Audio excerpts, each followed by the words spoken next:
এখান থেকে আমি কল্যাণী এইমসে যাব। তার কারণ কয়েকদিন আগে একটি রাজবংশী পরিবারে তৃণমূলের জল্লাদদের জিহাদিদের কোচবিহারে আক্রমণ হয়েছিল, আপনারা জানেন। পূরবী বর্মন তিনি অন্তঃসত্ত্বা ছিলেন, তার পেটে লাথি মারা হয়েছে। এই রাজ্যের মুখ্যমন্ত্রী বাংলা বাঙালি আর এসব করে বেড়ান। মুখ্যমন্ত্রী শুনে রাখুন, পূরবীকে আমরা উদ্ধার করি, শিলিগুড়ির প্রাইভেট হসপিটালে নিয়ে আসি। ডাক্তার বলে মাকে বাঁচাতে গেলে নবজাতক কি হবে আমরা বলতে পারবো না। আমরা বললাম আপনারাই ঠিক করুন। তার প্রিম্যাচিওর বেবি, তাকে ডাক্তাররা প্রসব করাতে বাধ্য হলেন এবং সেখানে যেহেতু শিশুদের বিশেষ ব্যবস্থা নেই, বিশেষ অ্যাম্বুলেন্সে তাকে নরেন্দ্র মোদীজির হাত ধরে উদ্বোধন হওয়া কল্যাণী এইমসে এনে ভর্তি করা হয়েছে। আমাকে যেতে হবে পূরবী বর্মনের বাচ্চাটাকে যদি বাঁচানো যায় তার চেষ্টা করতে হবে। আর বীজপুরের কথা আগেই বলেছেন মাননীয় গৌতম দা। আমরা এখানে হঠাৎ করে সমবেত হলাম কেন? সামগ্রিকভাবে কৃষকদের নিয়ে বিমান ঘোষ, মহাদেব সরকার, গৌতম চ্যাটার্জিরা বলেছেন, সামগ্রিকভাবে মহাদেব সরকার বিজেপিকে 6 মাস পরে এই রাজ্যে ক্ষমতায় এলে কিভাবে কৃষকদের অর্থনীতি, কৃষকদের অধিকার, কৃষকদের ন্যায্য পাওনা কড়াই গন্ডায় ভারতীয় জনতা পার্টির সরকার দিতে চায়, তার কথাগুলো তুলে ধরেছেন। আমি এই আলু বেল্টে, এই এলাকা মূলত শতকরা 85% বেশি মানুষ কৃষির উপরে নির্ভর করেন এবং মূল অর্থকরী ফসল হচ্ছে আলু। আজকে ভারতীয় জনতা পার্টি এই রাজ্যে গত 4.5 বছরের কাছাকাছি মূল এবং প্রধান বিরোধী দল হিসেবে বারে বারে জনস্বার্থে যেমন লড়াই করেছে, জিহাদি আক্রমণের বিরুদ্ধে যেমন লড়াই করেছে, হিন্দু নিধনের বিরুদ্ধে যেমন লড়াই করেছে, 26,000-এর চাকরি চলে যাওয়ার বিরুদ্ধে যেমন লড়াই করেছে, নারী সুরক্ষার জন্য যেমন লড়াই করেছে, কৃষকদের জন্য আমরা আমাদের লড়াই চালিয়ে গেছি।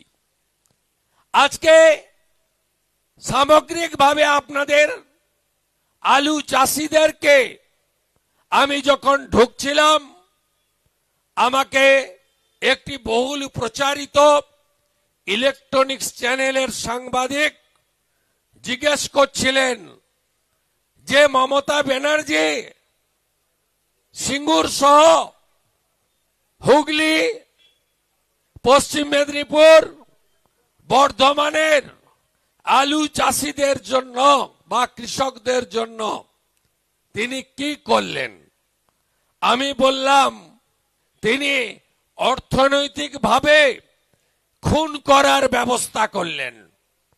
আমরা বহুবার বলেছি এখানে টাটার তৈরি করা কারখানা ডিনামাইট দিয়ে উড়িয়ে সরষার বীজ বুনেছিলেন, সরষা গাছ বেরোয়নি, হলুদ ফুলও ফুটেনি। যেমন দীঘাতে ভণ্ড জালি হিন্দু মমতার রথের চাকাও গড়ায়নি, নারকেলও ফাটেনি। তারপরে জেসিপি মেশিন দিয়ে খুঁড়ে মাছ চাষও হয়নি, আর ওখানে জলের দেখাও মেলেনি। নেই, পারবে না, কারণ গোটা পৃথিবীর মধ্যে শিল্প প্রতিষ্ঠান হিসেবে ভারতীয় কোম্পানি টাটা তাদের সৎ পথে উপার্জিত সমস্ত রড, সিমেন্ট, পাথর ওই জমির সঙ্গে মিশে গিয়ে জমির সম্পূর্ণ নেচার পরিবর্তন হয়ে গেছে। উন্মাদ মমতা ব্যানার্জি। কেন উন্মাদ বললাম, অন্যভাবে নেবেন না। ফ্ল্যাট বাড়িতে থাকেন, কখন চাষ হয়, কখন জল লাগে, কখন বেনতলা ফেলতে হয়, কখন রোপণ হয়, কখন কাটতে হয়, আলুতে কখন বীজ পুঁততে হয়, কখন জল লাগে, কখন সার লাগে, একটাও আইডিয়া উনার নেই। তাই গায়ের জোরে সিঙ্গুরে তিনি যা করতে চেয়েছিলেন তা সর্বৈব ফেল করেছে। আমি মনে করি প্রয়াত রতন টাটার কোম্পানি তিনি দয়া করেছেন। মাত্র 766 কোটিতে ফয়সলা। রতন টাটার কোম্পানিতে যদি আমি কর্মচারী থাকতাম, আমি পশ্চিমবঙ্গ সরকারের দুটো কানটা মুড়ে 2000 কোটি টাকা আদায় করতাম। দিতে হবে, পালাবেন কোথায়? 766 কোটি দিতে হবে। সবে তো সকাল, এখনো বিকাল হয়নি। দিতে আপনাকে হবে। আপনারা আলু চাষিরা, আমি এসেছি যখন হাতে কাগজ নিয়েই এসেছি, সার্কুলারটা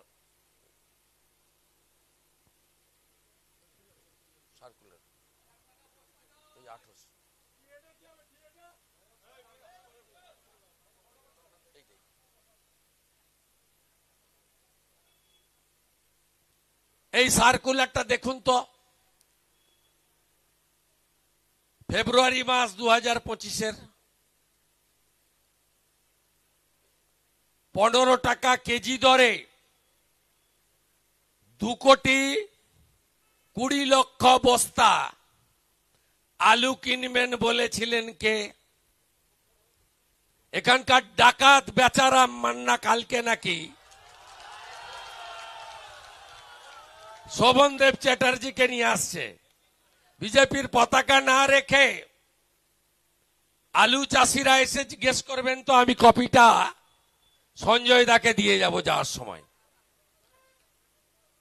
দেখুন, government of West Bengal agriculture marketing department ফেব্রুয়ারি 25, 2025 15 টাকা কেজি দরে 2,20,00,000 বস্তা আলু কিনবে পশ্চিমবঙ্গ সরকার সাবসিডি দিয়ে। লোক দেখানো কয়েক হাজার বস্তা কিনে কাজ শেষ করেছে। আজকে রতনপুরে 12 টাকা কেজি আলু বিক্রি হচ্ছে। কেটে কুটে কৃষক পাচ্ছে 8.5 টাকা। কোল্ড স্টোরেজের দাম, ভাড়া, আলু শুকনো করার খরচ বাদ দিয়ে ফসলে পার কেজি 3 টাকা করে মিনিমাম আমার অন্নদাতা ভগবান কৃষকরা লস করছে, দায়ী কে? চোর মমতা আবার কে? এদের ক্ষমা করবেন আপনারা? রাজ্যে আলু লাগে কত? 60 লক্ষ মেট্রিক টন। উৎপাদন হয় কত? 1.4 কোটি মেট্রিক টন। উদ্বৃত্ত আলু পাঠান কোথায় আপনারা? বাইরের রাজ্যে। দুবার আলুর দাম ওঠার পরে পুলিশকে দিয়ে বর্ডার আটকে মার্কেটটা উত্তরপ্রদেশ আর পাঞ্জাব দখল করে নিয়েছে। আপনি যত পারেন আলু প্রোডাকশন করুন, বাইরের রাজ্য আর নেবে না বাংলা থেকে। সর্বনাশটাই মুখ্যমন্ত্রী, হর হর। সর্বনাশটাই মুখ্যমন্ত্রী। কিভাবে আপনাদের পার্মানেন্ট সর্বনাশ করেছেন আপনারা নিজেরা দেখেছেন। তাই শুধু রোহিঙ্গা বাংলাদেশি মুসলমান তাড়ালে হবে না, তৃণমূলকেও তাড়াতে হবে। 25-এ কি একটা করছে না পাড়ায় পাড়ায়? আমার পাড়া। 26-এ আমার পাড়া, আমার পাড়া, আমার পাড়া, আমার পাড়া, আমার পাড়া, আমার পাড়া। তৃণমূলকে তাড়াতে হবে। ইলেকশন কমিশন তো রোহিঙ্গা আর বাংলাদেশি মুসলমান তাড়াবে, আর আপনারা সবাই আমরা মিলে তৃণমূলকেও তাড়াবো।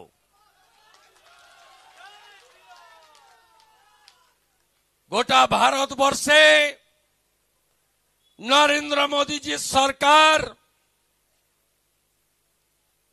15 কোটির কাছাকাছি কৃষক পরিবারকে পিএম কিষাণ সম্মান নিধি দেন।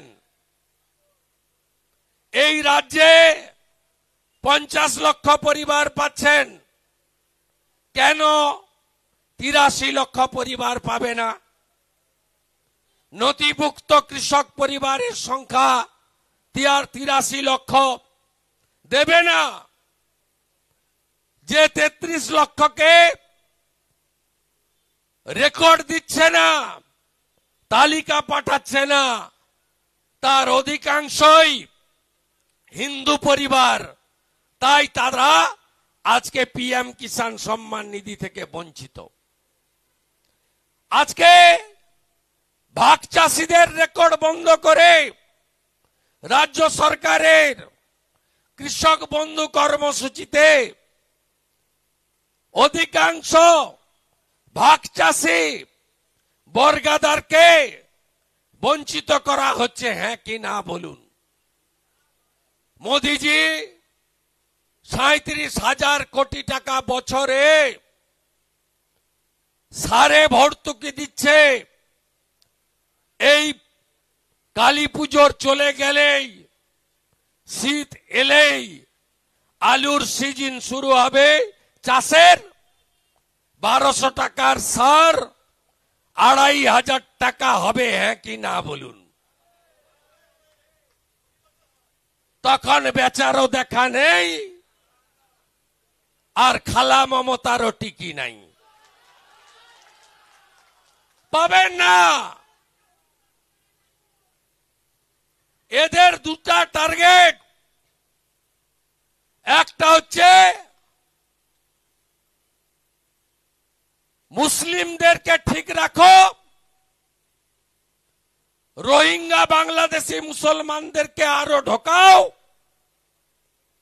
আর ভোট এলেই 200-500 ভাতা দিয়ে দাও। তাই আপনাদের একজোট হয়ে এদের তাড়াতে হবে। আমি চাই কিষাণ মোর্চা, পূর্ব বর্ধমান, পশ্চিম মেদিনীপুর, হুগলি গ্রামীণ, হাওড়ার একটা অংশ, ওদিকে কোচবিহার, আলিপুরদুয়ার, এই এলাকায় সাবসিডি মূল্যে ন্যূনতম সরকারের দেওয়া কমিটমেন্ট অনুযায়ী 15 টাকা কেজি দরে সরকারকে আলু কিনতে হবে। এই দাবিতে আন্দোলন আরো তীব্র করুন।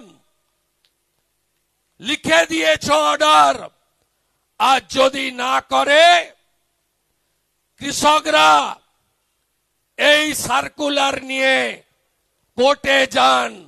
ঠেলায় না পড়লে বিড়াল গাছে ওঠে না। এ সহজে কিছু হবে না। এই মুখ্যমন্ত্রীকে শিক্ষা দিতে গেলে লক্ষ্যে অবিচল থেকে অর্জুনের লক্ষ্যভেদের মতো লড়াইকে তীব্র করতে হবে এবং 26-এ আমার পাড়া, আমার পাড়া, আমার পাড়া, এই চোরেদেরকে তাড়াতে হবে। কথা দিচ্ছে, ভোট ঘোষণা হলে জাতীয় নেতারা আসবেন, সংকল্পপত্র বিজেপি ঘোষণা করবে। সেই সংকল্পপত্রে নারী সুরক্ষা 1 নম্বরে যদি থাকে, কৃষকের অধিকার, কৃষকের ভবিষ্যৎ যথাযথ গুরুত্ব ভারতীয় জনতা পার্টির সংকল্পপত্রে থাকবে।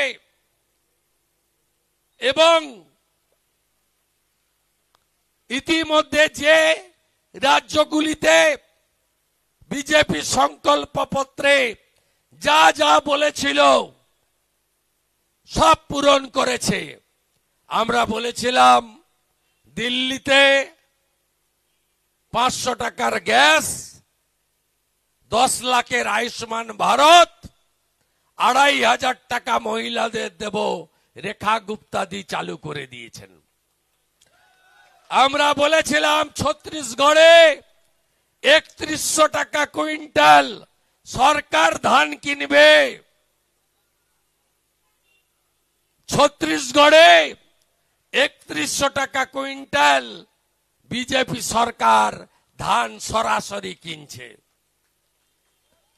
আমরা বলেছিলাম হরিয়ানাতে মহিলাদের 2100 দেব।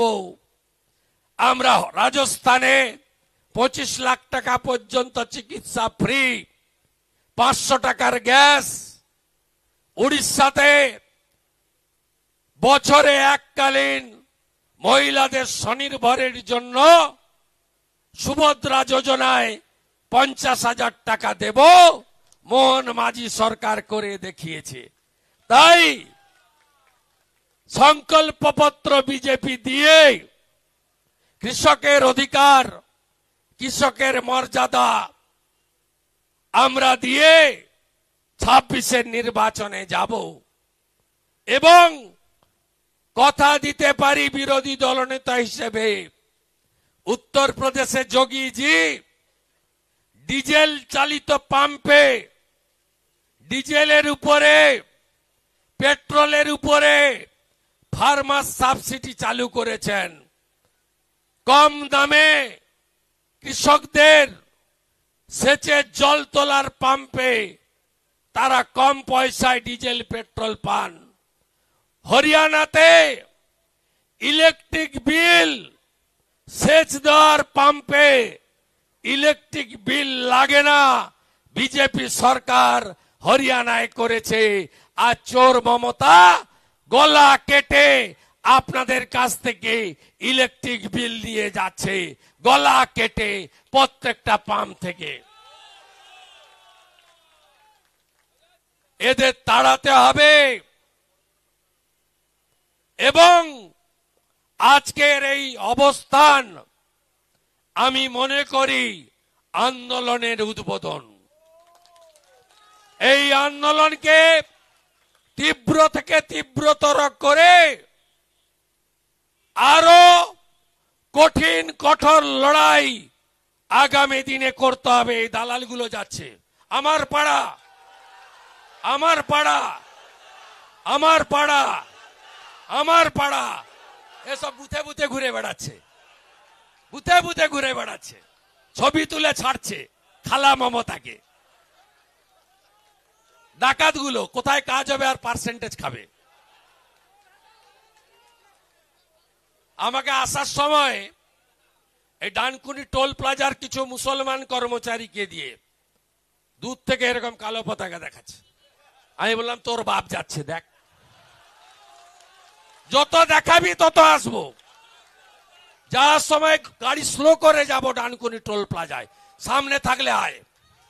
যদি বাপের বাটে হোস, বাবা মায়ের নাম ঠিক থাকে, আমার সামনে এসে দাঁড়া। কোচবিহারে করেছিল, পরের দিন বারাসাতে সাইজ করেছে বিজেপির কর্মীরা। যত করবে তত বেশি করে লড়াই করব। এ লড়াই মানুষের লড়াই, এ লড়াই জিততে হবে, বাংলাকে বাঁচাতে হবে। এই বাংলা রোহিঙ্গার বাংলাদেশ মুসলমানদের হাতে ছেড়ে দিতে পারি না। আমরা বাঙালি, বাংলা দিয়েছেন ডক্টর শ্যামা প্রসাদ মুখার্জি। এই জেলার ভূমিপুত্র, এই বাংলাকে আমরা দেশ বিরোধী শক্তির হাতে ছেড়ে দিতে পারি না। সবাই ভালো থাকবেন। আলু ঢালবেন তো, ঢেলে দেন রাস্তায়, কৃষকরাই করুন, আমরা দর্শক। ভালো থাকবেন। ভারত মাতা কি, ভারত মাতা কি জয় শ্রী রাম। टाटा कंपनी जिंदाबाद, ममता हटाओ, तृणमूल हटाओ। এটা লাগবে। এই সঞ্জয় দা,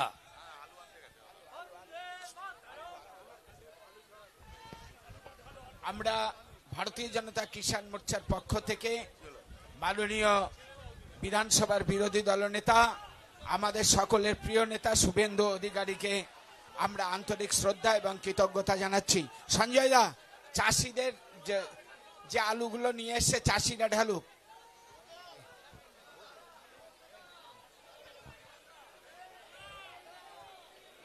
সামনে যে কৃষক ভাইরা, আলু চাষিরা যে আলু নিয়ে এসেছে, সেই আলু দাম কমের জন্য যে রাস্তায় ফেলে তারা দেখাতে চাইছে পশ্চিম বাংলার বিরোধী দলনেতাকে। বিরোধী দলনেতা এখানে এসেছেন, উনি ওনাদের কাছে যাচ্ছেন। যাওয়ার জন্য আমাদের কার্যকর্তাদেরকে বলবো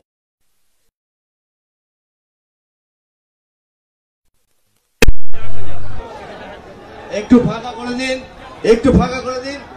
এখানে যে কৃষকরা আলু নিয়ে এসেছে, সেই আলু তারা বলতে চাইছে কৃষকরা যে আমরা যে খরচা করে আমরা চাষ করেছি তার মূল্য আমরা পাচ্ছি না। আমরা বিরোধী দলনেতার কাছে আমরা সেটা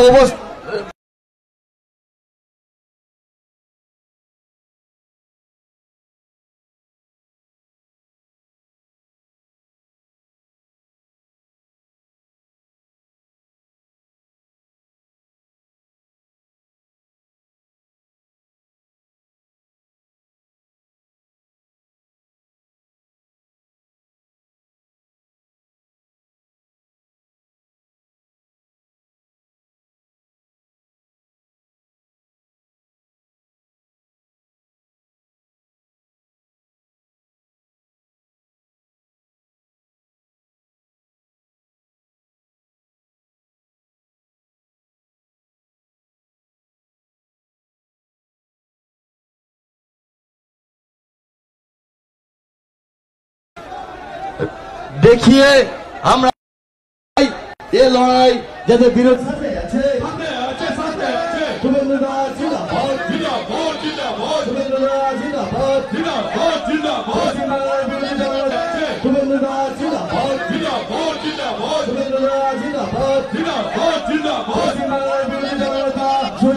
অধিকারী জিন্দাবাদ।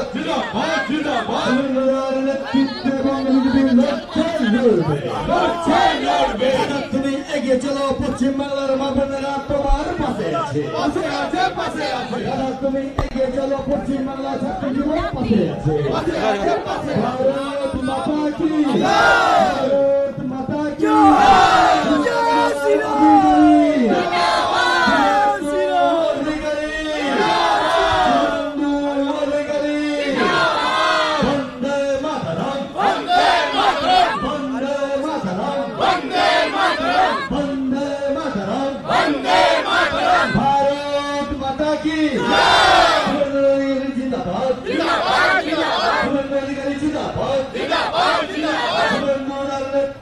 বিধানসভায় লড়ছে বিরোধীরা লড়বে, পশ্চিমবাংলার বিরোধীদের নেতৃত্বে পশ্চিমবাংলার বিধানসভায় বিধায়করা লড়ছে লড়বে, ভারতের ইজ্জত লুটছে বিরোধীরা লড়ছে লড়বে, শিক্ষকদের চাকরি ফেরতের দাবিতে লড়ছে লড়বে।